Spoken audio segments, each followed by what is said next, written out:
ብዙዎች የዘመናት ጥሪት ገንዘባቸውን እንዲሁ መጭበርበር መበላት የተለመደ ሆኖ እየመጣ ነው። በዚህ አሁን ባለንበት ዘመን ኢትዮጵያ ውስጥ ደግሞ በተለይ ለፋይናንሱ ዓለም ክፍት እየሆንን ከመምጣታችን ጋር ተያይዞ ኢንቨስትመንት እየሰፋ እያደገ ከመምጣቱ ጋር ተያይዞ እያንዳንዱ ግለሰብ ደግሞ የሚገባበት ዓለም እየሆነ ከመምጣቱ ጋር ተያይዞ ደግሞ እነዚህ ነገሮች እየተበራከቱ የሚመጡ ሰዎች ገንዘብን የሚጭበረበሩባቸው መንገዶችም እየተራቀቁ የሚመጡበት ዘመን እንደሆነ ይጠበቃል። ሌላው ዓለም በብዙ መልኩ ያለፈበት ያ ነገር እኛ ሀገር ገና በስፋት ይመጣል ብዬ ጠብቃለሁ። በዛሬ ቪዲዮ እነዚህ የተለያዩ የማጭበርበር ስልቶች ምን እንደሆኑ ነግራችኋለሁ። እንደ ማሳያ የሚሆኑ የዋርኒንግ ሳይኖች ምን እንደሆኑና እንዴት ራሳችንን መጠበቅ እንደምንችልም እስከ መጨረሻ ቪዲዮን ከተከታተላችሁት የምታውቁ ይሆናል። በዚህም ደግሞ ከመጭበርበር ገንዘባችሁን ከመበላት እንድትድኑ የሚያግዝ እንዲያው ፍንጭ የምትሆን ነገር አስቀድሜ የምነግራችሁ ከሆነ ለማለት ነው። ይህ ንጋት ፖስት ነው። ፋይናንስ፣ ቢዝነስ፣ ካፒታል ማርኬትን እናወራለን። እስከ መጨረሻ ቪዲዮን ተከታተሉ። ቻናሉን ሰብስክራይብ አድርጉ እያልኩኝ በዚሁ ወደ ዛሬ ቪዲዮ ምገባ ነው የሚሆነው።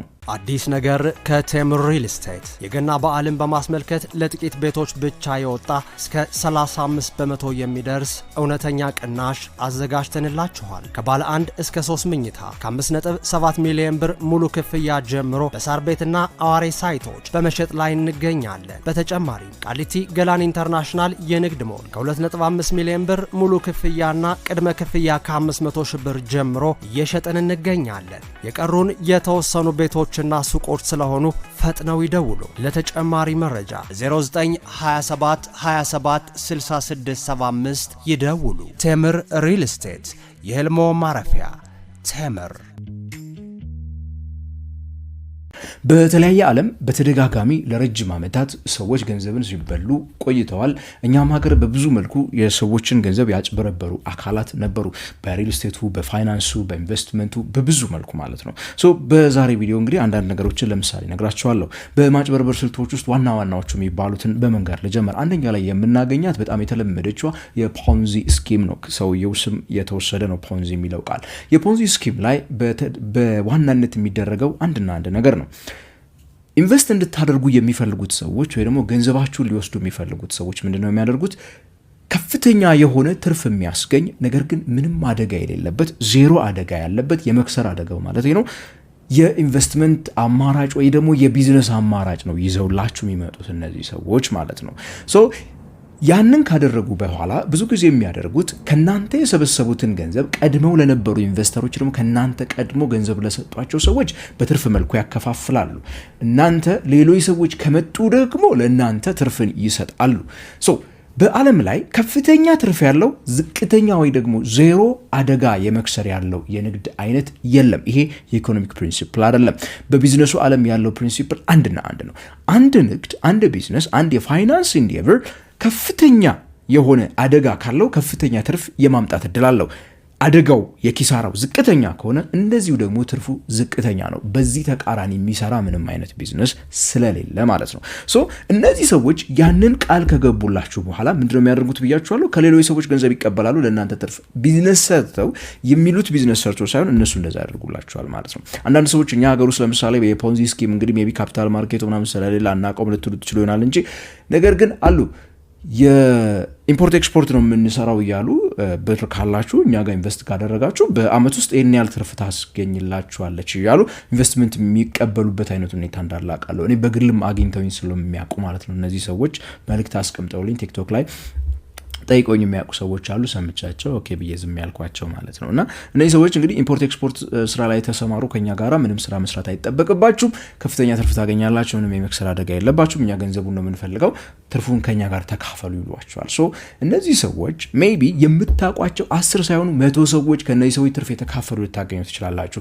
ለነዚህ ሰዎች ትርፍ የሚያካፍሉበት ዋነኛው ምክንያታቸው እነዚህ ሰዎች ሌሎች አዳዲስ ሰዎች ገንዘብ እንዲሰጧቸው እንጂ በእውነት ቢዝነሱን እየሰሩት ቢዝነሱ እያተረፋቸው አይደለም።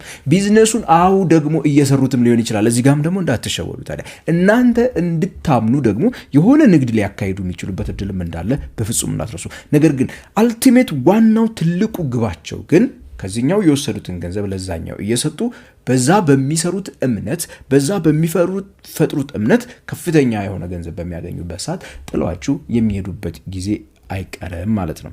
ሁለተኛው አፊኒቲ ፍሮድ የሚባለው ከቢሎንጊንግነስ ጋር የሰዎችን ስሜት ከመኮርኮር ጋር የተያያዘ ደግሞ የማጭበርበር ስልት በሌላው ዓለም የተለመደ ነው። እኛ ሀገር ሜቢ በአዲስ መልኩ ከመጣ አላቅም እንጂ ለምሳሌ ሃይማኖትን፣ ብሔርን፣ አካባቢን፣ እድሜን፣ ወጣትነትን፣ ሴትነትን እነዚህን የመሳሰሉ ነገሮችን ሰዎች አይደንቲፋይ የሚያደርጓቸው የሆኑ ግሩፖች ይኖራሉ። በዛ ስሜትን ኮርኩሮ ከያዙ በኋላ ገንዘብ መቀበል ነው። የሴቶችን ታሪክ የሚለውጥ የቢዝነስ ሀሳብ ነው ይዘን የመጣ ነው ይሏቸዋል። ወይ ደግሞ የወጣቶችን ታሪክ ወይ ደግሞ የእገሌን ብሔር የፋይናንስ ቀንበር ነው የምንሰብረው፣ የእገሌን ሃይማኖት አይነት ነገር ካሉ በኋላ ገንዘቡን ከእናንተ መውሰድ አልቲሜት ሀሳቡ እሱ ነው የሚሆነው እዚኛው ጋር ማለት ነው። ያን ካደረጉ በኋላ ስሜታችሁን በመኮርኮር ገንዘብ መውሰድ የተለመደ ነው። የፓምፕ ኤንድ ዳምፕ የሚባል ደግሞ ስኪም አለ። ይሄኛው በካፒታል ማርኬቱ በጣም የተለመደ ቢሆንም በሌላውም ሀብቶች ላይ እንደዚህ ሊያደርጉ ይችላሉ። ብዙም ትርጉም የሌላቸውን ሀብቶች ከመሬት ተነስተው በጣም ብዙ ፈላጊ እንዳለው አስመስለው እንትን እኮ እየተገዛ ነው ግዙ ተብሎ ያንን ሀብት ሰዎች እንዲይዙ ማድረግ ማለት ነው። በጣም ተፈላጊ ሊሆን ይችላል ብለው አርቲፊሻል የሆነ ፍላጎት ገበያ ላይ መጀመሪያ ይፈጥራሉ።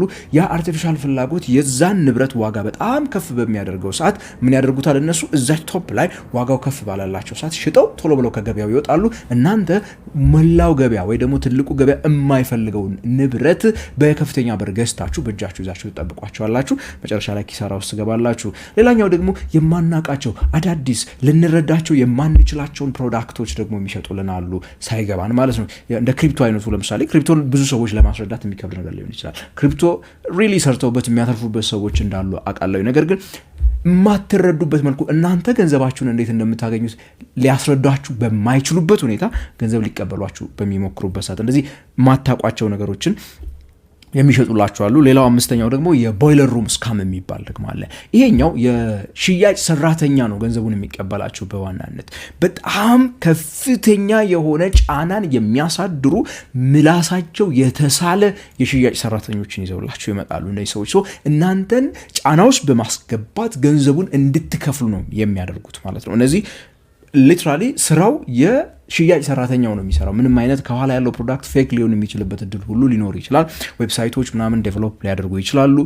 ከዚህ በፊት ቤቢ አብዛኛዎቻችሁ አንድ ሰሞን ካስታወሳችሁ በሞባይል ስልክ የምንጫወታቸው ወይ ደግሞ ኢንቨስት እያደረግን ነው ብሎ ሰዎች ግራፍ ምናምን ያሳዩዋቸዋል። ለምሳሌ በሞባይል የሚሰራ ገንዘባችሁን ኢቭን ዊዝድሮ ማድረግ እንድትችሉ፣ ወደ ባንክ ትራንስፈር ማድረግ እንድትችሉ፣ ከባንክ ዊዝድሮ ማድረግ እንድትችሉ የሚያስችሉ ሲስተሞች፣ አፕሊኬሽኖች፣ ዌብሳይቶች ሰርተው ሰዎችን ሁክ ካደረጉ በኋላ ሰዎች ከፍተኛ ገንዘብ በሚያስገቡላቸው ሰዓት ቶሎ ብለው የሚያመልጡበት አይነት ሁኔታ አለ ማለት ነው። ሽያጭ ላይ የሴልስ ፒቻቸውን ከፍ አድርገው በጫና ከሰዎች ገንዘብን የሚሰበስቡበት አይነት ስታይል ደግሞ አለ ማለት ነው። እነዚህ በጣም የተለመዱት ዓለም ላይ ያሉ የስካም አይነቶች ናቸው። እንደ ዋርኒንግ ሳይኖች ወይ ደግሞ እንደ ማሳያ እንግዲህ እንድንጠነቀቅ አስቀድመን ምን ነገሮች ነው የምናየው ካላችሁ እንግዲህ ቅድም ያነሳዋት አንዷ ነገር ነች። ከፍተኛ ትርፍ ዜሮ አደጋ፣ ምንም አደጋ የሌለው የሚል አይነት ፕሪንሲፕል ዓለም ላይ ስለሌለ እቺ አንዷ የመጀመሪያው ዋርኒንግ ሳይን ነች። ይሄንን ስትመለከቱ ብሎ ያዝ ማድረግ ቆም ማለቱ የተሻለ ሊሆን ይችላል።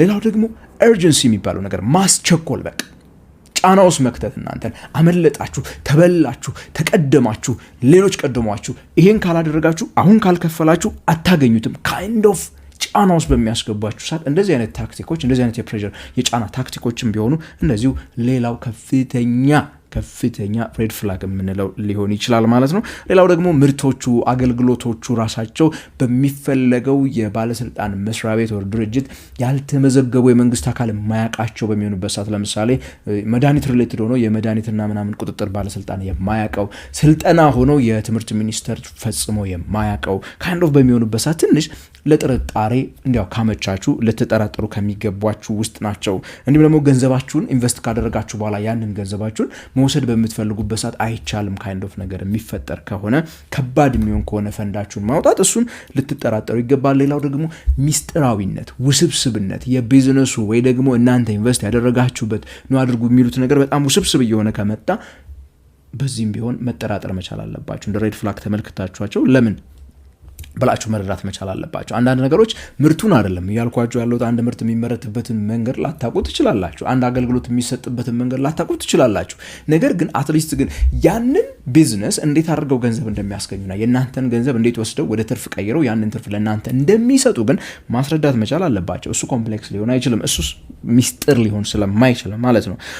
ከነዚህ ነገሮች እንግዲህ ለመጠንቀቅ የመጀመሪያውና ዋነኛው ስራችን መሆን ያለበት ሪሰርች መስራት ነው። ሪሰርች መስራት እንደ ድሮ መጽሐፍ ማገላበጥ ላይብረሪ መሄድ አይጠበቅባችሁም። ዛሬ ኢንተርኔቱ በአቅራቢያችሁ ነው ያለው። ሰዎች እነዚህ ከላይ የጠቀስኩላችሁ አይነት አፕሮች በሚያደርጓችሁ ሰዓትና ትርፍ ያስገኛል ብለው ከናንተ ገንዘብ በሚቀበሉበት ሰዓት በቀላሉ ማድረግ ያለባችሁ ነገር እንዲያው ሲምፕሏ ነገር የመጀመሪያው ኢንተርኔት ላይ የሆነ ሰው እንዲህ ብሎኛል ብትሉና አርቲፊሻል ኢንተለጀንስ እንኳን ብትጠይቁ ትንሽ ሂንት ሊሰጣችሁ ይችላል። እንዲህ ተብያለሁ ምን ይመስላል ብላችሁ ብትጠይቁ ማለት ነው በዛሬ ወይ ደግሞ ዩቲዩብ ላይ ገብታችሁ ቼክ ልታደርጉ ትችላላችሁ። እንደዚህ ቪዲዮዎችን ልታገኙ ትችላላችሁ። በዛ መልኩ ሪሰርች መስራት ከቻላችሁ ደግሞ ፕሮፌሽናል አድቫይዘሮችን፣ የቢዝነስ አድቫይዘሮችን፣ ኢንቨስትመንት አድቫይዘሮችን ሄዳችሁ አግኟቸው። ቬሪፊኬሽን መስራት የምትችሉ ከሆነ እንዴው በአንድ መልኩ ልናደርግ እንችላለን። ከሁሉ በላይ ግን የፒር ፕሬዠር ወይ ደግሞ የምታውቁት የቅርብ ሰው ፕሬዠር ሊያሳድርባችሁ በሚሞክርበት ሰዓት ኢንቨስትመንት ላይ በፍጹም እንዲህ አይነት ነገር አትመኑ፣ እንዳያመልጣችሁ። ይሄ ለእናንተ ብቻ የመጣ እድል ነው እያለ ልክ እነዛኛዎቹ ድርጅቶች እንደሚያደርጉት በብዛተኛ ሀገር ፒራሚድ ስኪም የሚሰሩ ሰዎች ወይ ደግሞ የኔትወርክ ማርኬቲንግ ነው የምንሰራው የሚሉ ሰዎች የሚያደርጉት ምንድነው? በዋናነት የምታውቁትን ሰው ዘመድ፣ ቤተሰብ፣ ጓደኛ ላይ እንድታተኩሩና እንድትሰሩ የሚፈልጉበት ዋነኛው ምክንያት ቢዝነሳቸውን በትክክል ማስረዳት ስለማይችሉ ወይ ደግሞ ቢዝነሱ ጥግ መሄድ እንደማይችል ስለሚያውቁ ሰዎች በዛ አይነት ካይንድ ኦፍ ጫና ሄደው ገንዘቡን እንዲከፍሉ ቶሎ ፈጣኑ መንገድ እንደሆነ ስለሚያውቁት ነው። ስለዚህ በእነዚህ መልኮች ልንጠነቀቅ ይገባል ለማለት ነው። እነዚህ እንግዲህ በጥቂቱ ካነበብኳቸውን የዩቲዩብ ቪዲዮዎችን ስመለከት ካየኋቸው ሌላ ዓለም ከተለመዱ ነገሮች ነው የነገርኳችሁ። እናንተ አካባቢ ከሀገር ውጭ ካላችሁ እዚህ እንዲያው ምን አይነት ማጭበርበሮች ገጥሟችሁ ያውቃሉ? እታች ኮሜንት ሴክሽን ላይ ጻፉልኝ። በቀጣይ በሌላ ቪዲዮ እስከምንገናኝ ድረስ ታዲያ ከንጋት ፖስት የምሰናበታችሁ እኔ ገሜ ብራውን ነኝ። አዲስ ነገር ከቴምር ሪል ስቴት የገና በዓልን በማስመልከት ለጥቂት ቤቶች ብቻ የወጣ እስከ 35% የሚደርስ እውነተኛ ቅናሽ አዘጋጅተንላችኋል። ከባለ 1 እስከ 3 መኝታ ከ5.7 ሚሊዮን ብር ሙሉ ክፍያ ጀምሮ በሳር ቤትና አዋሬ ሳይቶች በመሸጥ ላይ እንገኛለን። በተጨማሪም ቃሊቲ ገላን ኢንተርናሽናል የንግድ ሞል ከ2.5 ሚሊዮን ብር ሙሉ ክፍያና ቅድመ ክፍያ ከ500 ሺህ ብር ጀምሮ እየሸጥን እንገኛለን። የቀሩን የተወሰኑ ቤቶች እና ሱቆች ስለሆኑ ፈጥነው ይደውሉ። ለተጨማሪ መረጃ 0927 27 66 75 ይደውሉ። ቴምር ሪል ስቴት የህልሞ ማረፊያ ቴምር